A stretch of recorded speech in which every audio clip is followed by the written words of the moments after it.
नमस्ते दोस्तों, मैं डॉक्टर अनीता और मेरे चैनल पर आप सभी का बहुत बहुत स्वागत है। आज हम जानेंगे भारतीय काव्य शास्त्र का एक बहुत ही महत्वपूर्ण सिद्धांत रीति सिद्धांत के बारे में। इसमें हम जानेंगे रीति के जो प्रवर्तक हैं उसके बारे में, रीति का अर्थ और विभिन्न आचार्यों द्वारा रीति का जो नामकरण और भेद किए गए हैं उनके बारे में। तो जानते हैं रीति सिद्धांत के बारे में।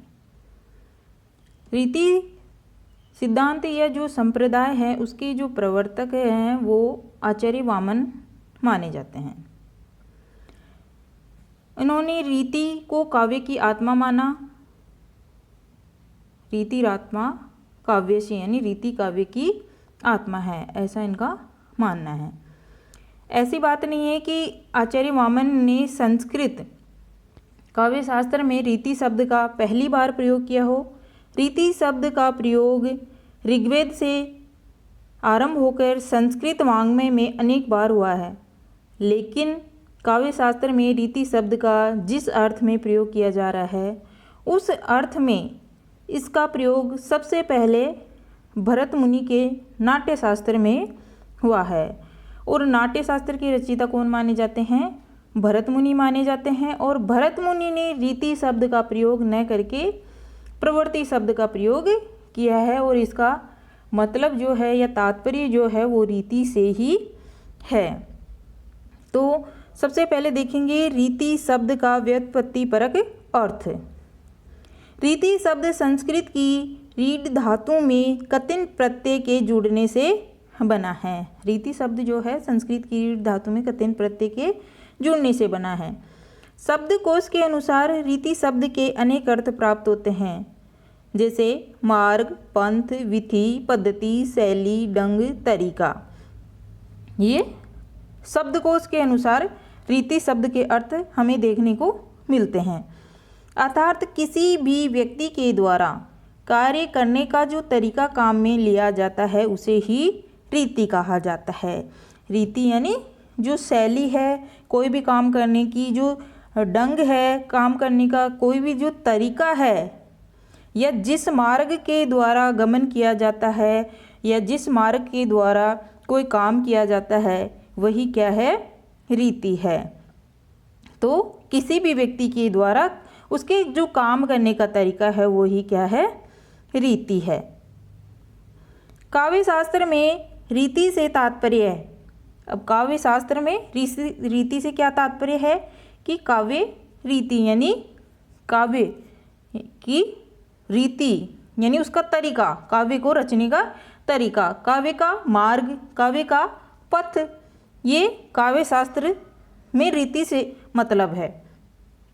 8वीं शताब्दी में उत्पन्न होने वाले आचार्य वामन रीति संप्रदाय के प्रवर्तक माने जाते हैं।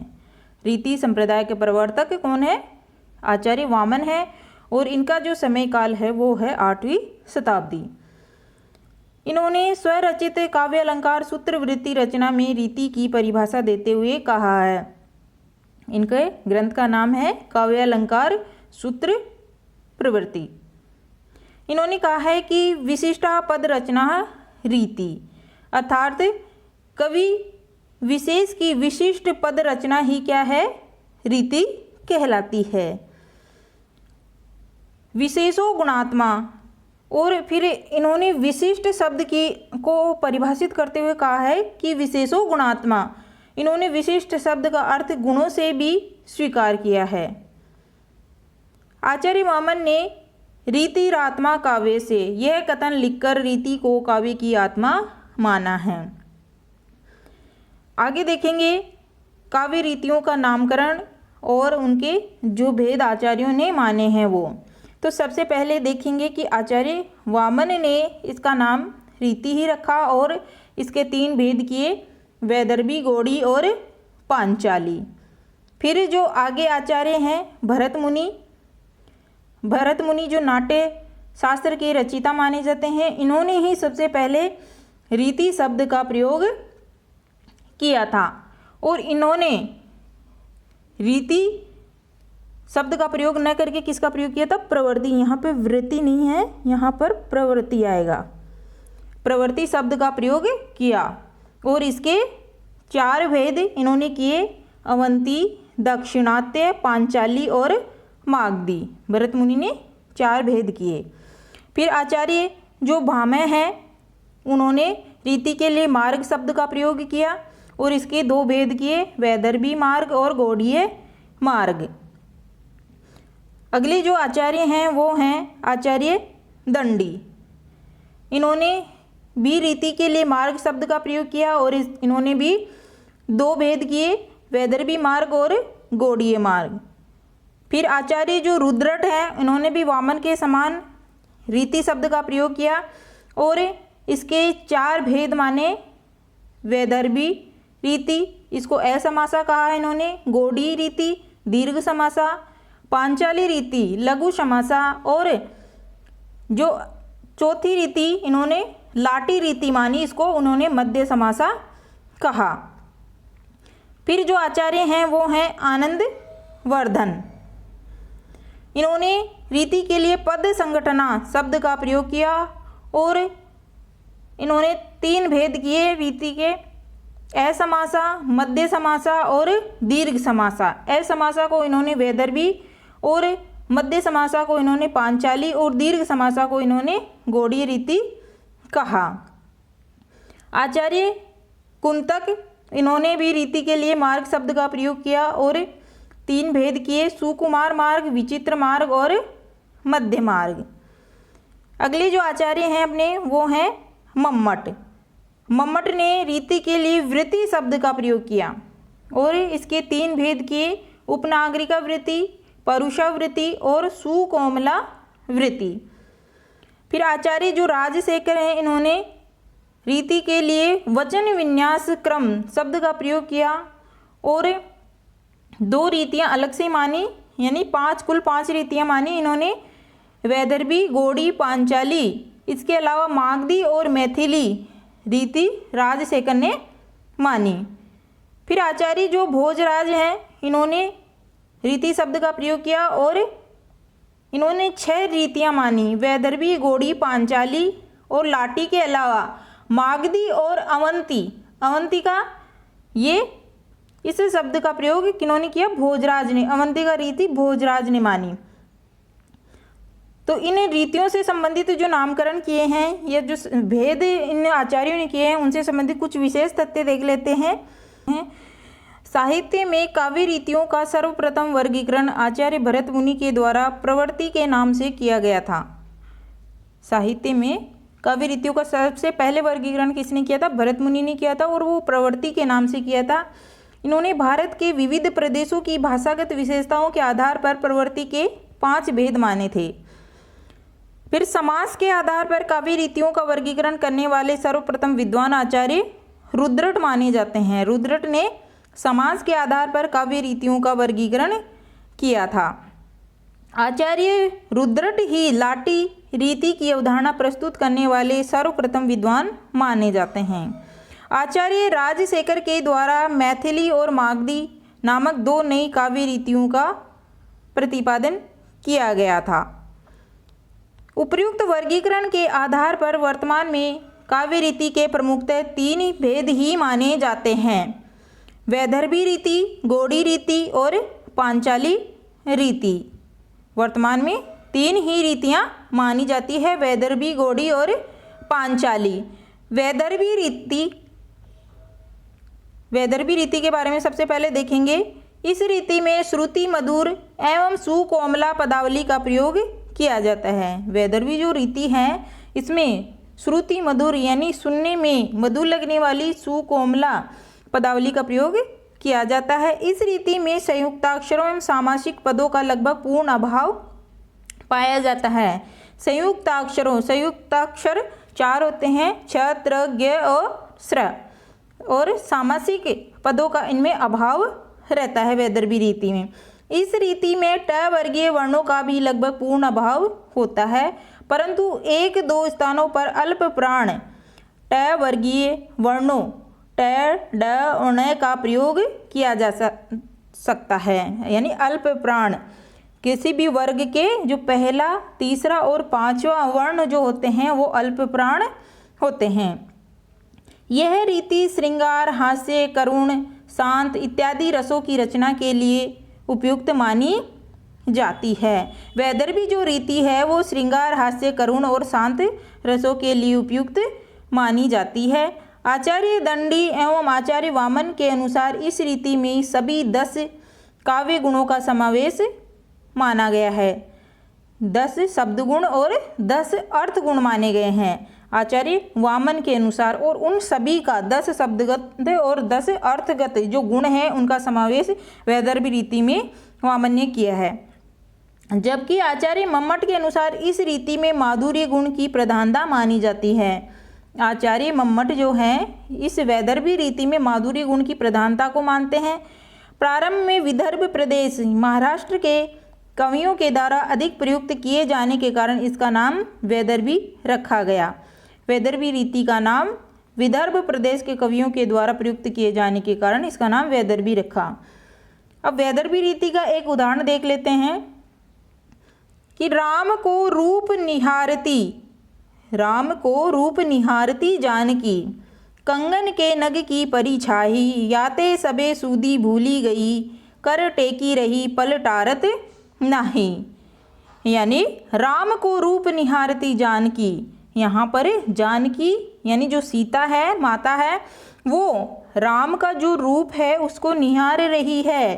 कंकन के नग की परछाई यानी कंगन के जो नग की परछाई है उसमें, याते सबे सूदी भूल गई, और वो उस कंगन के नग की परछाई में जब राम के रूप को निहार रही है तो वो सब सूदी भूल गई है, सब कुछ भूल गई है, और कर टेकी रही पल टारत नाही, और पल भर के लिए भी अपनी पलकों को नहीं झपका रही है। अर्थात प्रस्तुत पद में संयुक्ताक्षरों का तो पूर्ण अभाव है। इसमें देखिए कहीं पर भी संयुक्ताक्षर का प्रयोग नहीं किया गया है। छ, त्र, ज्ञ, स्र इनका ये वर्ण कहीं पर भी प्रयोग नहीं किए जा रहे हैं। सामासिक पदों में केवल जानकी शब्द में उपपद तत्पुरुष समास माना जा सकता है, एवं ट वर्गीय वर्णों में केवल 2 स्थानों पर अल्प प्राण ट वर्गीय वर्णों का प्रयोग हुआ है। यहाँ वैदर्भी रीति मानी जाती है। तो वैदर्भी रीति कहाँ पर मानी जाती है? जहाँ पर संयुक्ताक्षरों का पूर्ण अभाव हो और सामासिक पदों का भी पूर्ण अभाव हो और ट वर्गीय वर्णों का भी अभाव, और कहीं कहीं पर ट वर्गीय वर्ण अल्प प्राण ट वर्गीय वर्णों का प्रयोग हो सकता है वैदर्भी में, तो वहाँ पर वैदर्भी रीति मानी जाएगी। ऊहा राम लक्ष्मण ही निहारी, बोले वचन मनुज अनुसारी, अरद रात गई कपि नहीं आए हूँ, राम उठाई अनुज कर लाए हूँ।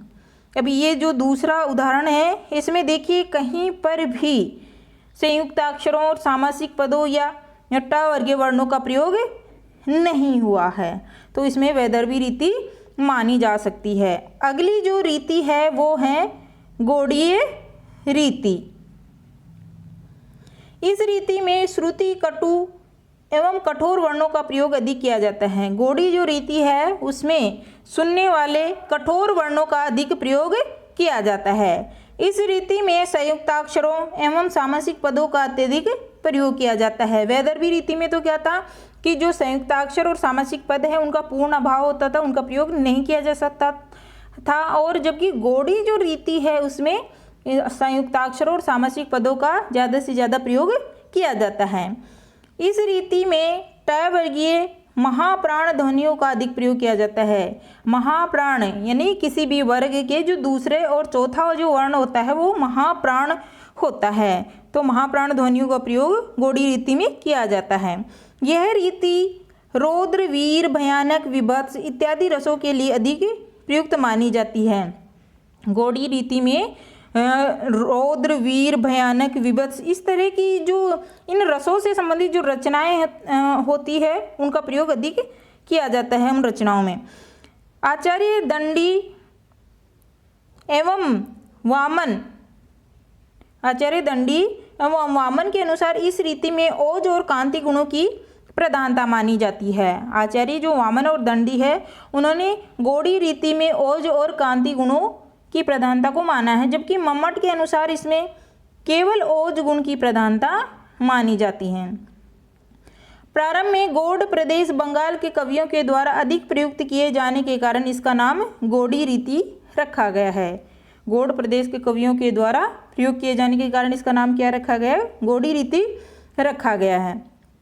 अब देखिए एक उदाहरण देखते हैं इसका गौड़ी रीति का कि हिमाद्री तुंग श्रृंग प्रबुद्ध शुद्ध भारती स्वयं प्रभा समुज्ज्वला स्वतंत्रता पुकारती अमर्त्य वीर पुत्र हो दृढ़ प्रतिज्ञ सोच लो प्रशस्त पुण्य पथ है बड़े चलो। यहाँ प्रस्तुत पद में संयुक्ताक्षरों का तो अधिक प्रयोग हुआ